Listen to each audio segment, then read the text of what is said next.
প্রযুক্তি জ্ঞান সম্পন্ন দক্ষ জনশক্তি গড়ে তুলতে হবে। এজন্য কম্পিউটার ল্যাব করা হবে প্রাথমিক বিদ্যালয়ে। একথা জানিয়েছেন প্রধানমন্ত্রী শেখ হাসিনা। তিনি বলেন, শিক্ষার্থীদের মেধা বিকাশের সুযোগ করে দিতে হবে।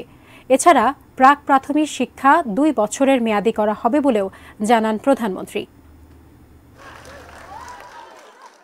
রাজধানীর ওসমানী স্মৃতি মিলনায়তনে আয়োজন করা হয় প্রাথমিক শিক্ষা পদক ও জাতীয় শিক্ষা সপ্তাহের উদ্বোধনী অনুষ্ঠানের। প্রধানমন্ত্রী শেখ হাসিনা যার উদ্বোধন করেন, পরে তিনি বিভিন্ন প্রতিযোগিতায় বিজয়ী 126 জন প্রাথমিক বিদ্যালয়ের শিক্ষার্থী এবং প্রতিষ্ঠানকে পদক তুলে দেন। উদ্বোধনী অনুষ্ঠানে প্রধানমন্ত্রী বলেন, আজকের শিশুরাই নেতৃত্ব দিবে আগামীর বাংলাদেশের, তাই তাদের যোগ্য করে গড়ে তুলতে হবে। সেজন্য সরকার সব ধরনের সুযোগ সুবিধা দিচ্ছে বলেও উল্লেখ করেন তিনি।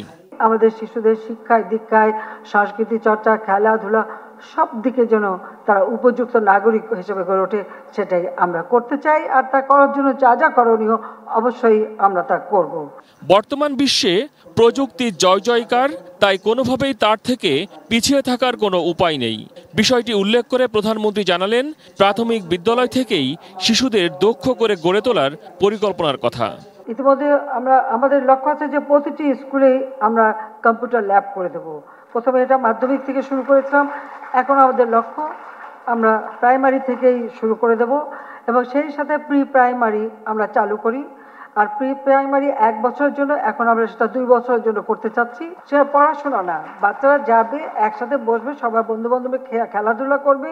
ওই খেলাধুলার মধ্য থেকেই তাদের ভিতরে যে সুপ্ত মেধাটা আছে, সেই মেধাটা কিভাবে বিকশিত করা যায়, সেই ধরনের ব্যবস্থা আমাদের নিতে হবে।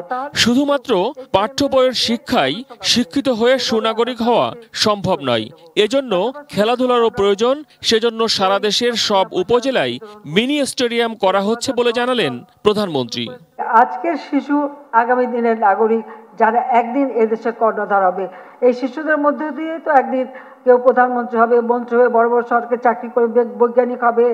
এমনকি আমরা তো এখন শুধু আমরা এখন আছি, একসময় তো আমাদের চাঁদেও যেতে হবে, চাঁদও জয় করতে হবে। প্রধানমন্ত্রী বলেন, সকলে এক হয়ে কাজ করলে এগিয়ে যাবে দেশ। সম্ভব হবে 2041 সালের মধ্যে স্মার্ট বাংলাদেশ গড়ে তোলা। মহসিন কবির, এটিএন নিউজ, ঢাকা।